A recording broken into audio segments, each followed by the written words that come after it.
Online लिखे जाने में एक नया इजाफा, एक नई किस्म की लिखाई का इजाफा हुआ है, वो है ब्लॉग्स। ब्लॉग्स बहुत सारी तरह के होते हैं, कोई सीरियस फ़नी, कोई पोइट्री के ब्लॉग्स हैं, कोई इन्फॉर्मेशन के, कोई हाउ टू ब्लॉग्स हैं, कोई मूवी रिव्यूज़ हैं, लेकिन वो सब ब्लॉग्स कहलाते हैं। तो उसके लिखने की कुछ टिप्स जो है हम आपके साथ अभी शेयर करेंगे। जैसे कोई भी चीज़ जब लिखी जाए तो उसमें ऑडियंस का ख्याल रखना पड़ता है, इसी तरह जब ब्लॉग भी लिखा जाए तो ऑडियंस को जहन में रखना चाहिए। जो भी कुछ लिखें उसके ब्लॉग्स का अपना एक स्टाइल होता है कि ज़रा से कैची उसके कैप्शंस वगैरह हों, जो उसका फॉर्मेट है वो ऐसा हो कि आसानी से एक्सेसिबल हो, लोग अपने सेल फोन से भी उसको एक्सेस कर पाएँ। और उसके अलावा आपके जो मौजूदा रीडर्स हैं उनकी इंटरेस्ट और पसंद नापसंद को आप जहन में ज़्यादा रखें, बजाय इसके कि आप किसी लार्ज ऑडियंस के पीछे भागने के लिए जो आपकी करंट जो रीडर बेस है उसको आप डिस्टर्ब करें। So these are some things to keep in mind about the audience of your blogs. उसके अलावा आप अपनी ऑथेंटिक वॉइस के साथ लिखें, कोई ओरिजिनल बात करें, बजाय ये कि जो आप देखें दूसरे लोग करें सिर्फ वही करें। Share your own personal stories to make the topic truly your own. Stories are a very good way to connect.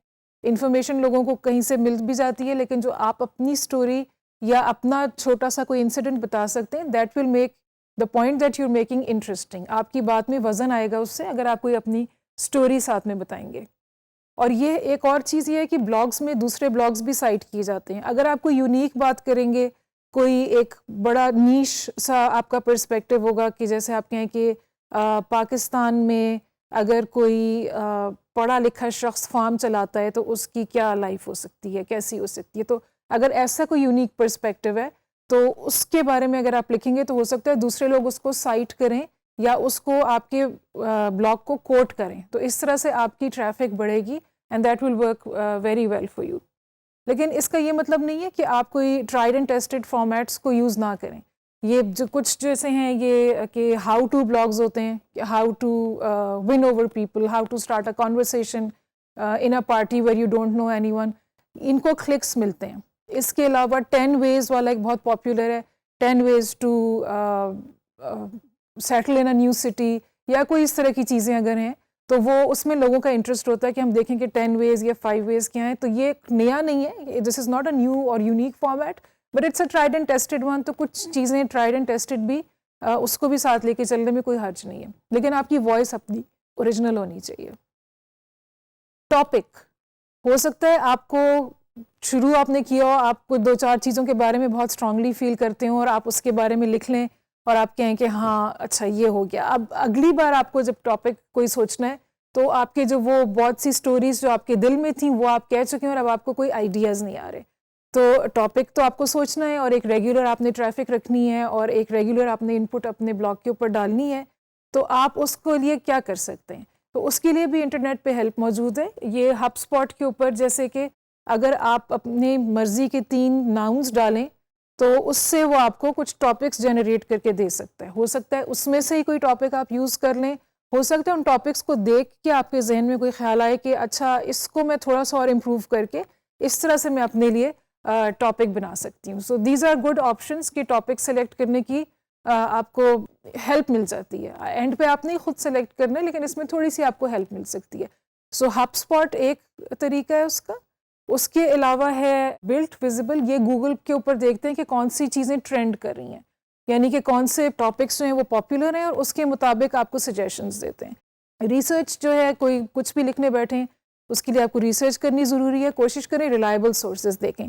Internet पे बहुत सारी चीज़ें हम वैसे ही देख लेते हैं, गूगल सर्च करते हैं, कुछ भी सामने आ जाता है।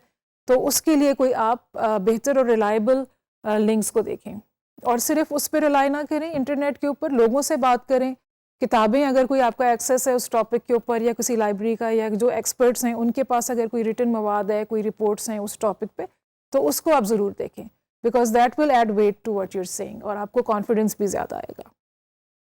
और आउटलाइन आपको हमेशा बनानी ज़रूरी है जो भी आपने लिखा है, और उसमें एक तो ये कि मेन टॉपिक है और मेन टॉपिक पे फोकस्ड रहने की बजाय जो कि आप मोटी मोटी बिल्कुल सती सी बातें करेंगे, कोशिश करें कि उसके इर्द गिर्द के जो टॉपिक्स हैं उनको भी एक्सप्लोर करें। यानी जैसे अगर आप फैशन ट्रेंड्स की बात करें ख़वातीन में, तो उसमें हो सकता है उसके कनेक्टिंग उसका एक टॉपिक है कि औरतों की बाइंग पावर में इजाफा हो गया, तो इसलिए उनको हो सकता है जवाब किसी को ना देना पड़ता हो, तो वो इसलिए अब ज़्यादा अपने शौक से अपने लिए कपड़ों के ऊपर या अपने फैशंस के ऊपर पैसे खर्च कर सकती हैं. So that can be N auxiliary या उसका एक सपोर्टिंग टॉपिक हो सकता है या सब हेडिंग उसके बीच में हो सकती है. सो जो भी मेन टॉपिक है उसके इर्द गिर्द के आइडियाज़ को भी एक्सप्लोर करें और देखें आप कौन से अपने ब्लॉग में शामिल करना चाह रहे हैं. ब्लॉग जब लिखने लगे तो उसमें आपको ज़रूरी नहीं है इंट्रोडक्शन शुरू में लिखें, क्योंकि अक्सर इंसान सोचते हैं इंट्रोडक्शन बहुत इंपॉर्टेंट है, it has to be really good, और उसमें जो है वो परेशान होकर स्टार्ट ही नहीं कर पाता. तो इंट्रोडक्शन से स्टार्ट ना करें. जो बात आपको जो आइडिया सूझ रहे हैं आप उनसे स्टार्ट कर लें और इंट्रोडक्शन बाद में अपना ऐड कर लें अपनी आउटलाइन को फॉलो करते हुए. और अगर क्योंकि ब्लॉग इतने बहुत बड़े नहीं होते, यूजुअली 500 से 1200 वर्ड्स तक के होते हैं, तो कोशिश करें 1 या 2 सिटिंग्स में लिख लें, फ़्लो के साथ लिखें, बग़ैर रुके हुए अपने आप को एडिट किए बग़ैर लिखें. जिस वक्त लिख चुके हैं उसके बाद उसकी एडिटिंग करें. अगर आपको 2 अल्फाज सूझ रहे हैं किसी एक चीज़ के लिए, दोनों लिख लें अभी, और बाद में जब एडिटिंग करें तो देखें कि कौन सा लफ्ज़ उसमें ज़्यादा सूटेबल है.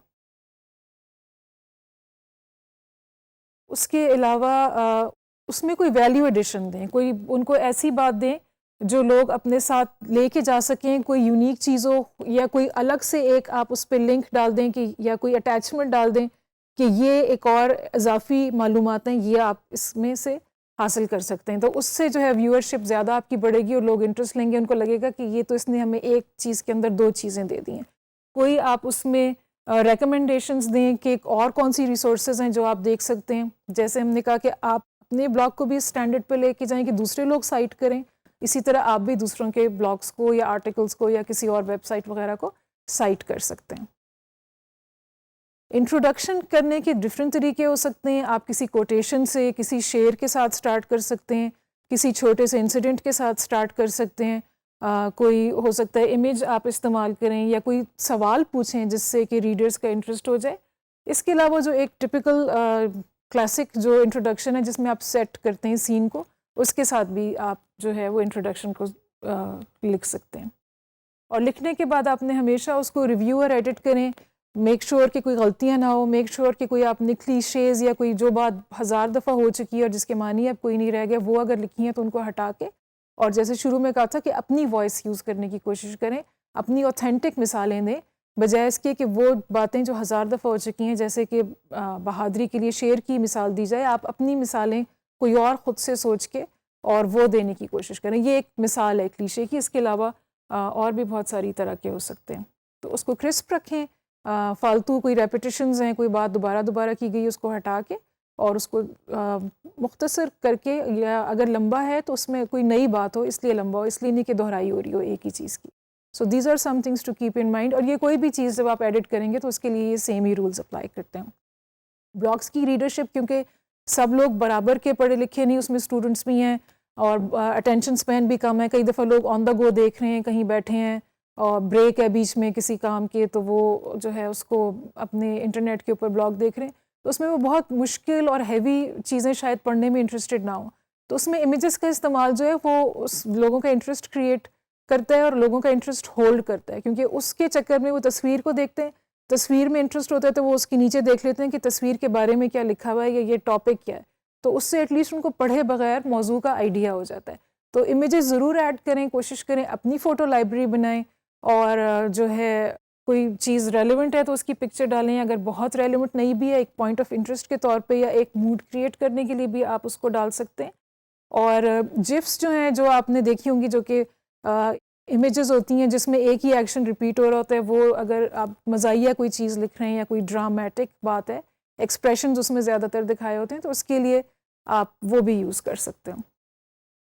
इसके अलावा अगर आपके पास अपनी इमेजेस किसी टॉपिक के ऊपर नहीं है तो ये डिफरेंट रिसोर्सेज हैं, यहाँ से आप इमेजेस ले सकते हैं. बहुत सी तस्वीरें यहाँ पे मुफ्त हैं. कुछ ऐसी तस्वीरें जिसमें कि आपको क्रेडिट्स देने पड़ेंगे, जिस लिंक से लिए वो आपको लिंक देना पड़ेगा. और कुछ हर वेबसाइट पे ये है कि अगर आपको बहुत सारी तस्वीरों के ऊपर एक्सेस चाहिए तो आपको फिर उसके लिए कोई प्रीमियम देना पड़ता है. लेकिन ये कि काफ़ी सारी चीज़ें जो हैं इसमें आपको फ्री में आप एक्सेस कर सकते हैं. और व्हेन इन डाउट तो उनको लिख के पूछ लें और किसी की तस्वीरें उनकी इजाज़त के बगैर या कॉपीराइट्स की वायलेशन में ना इस्तेमाल करें.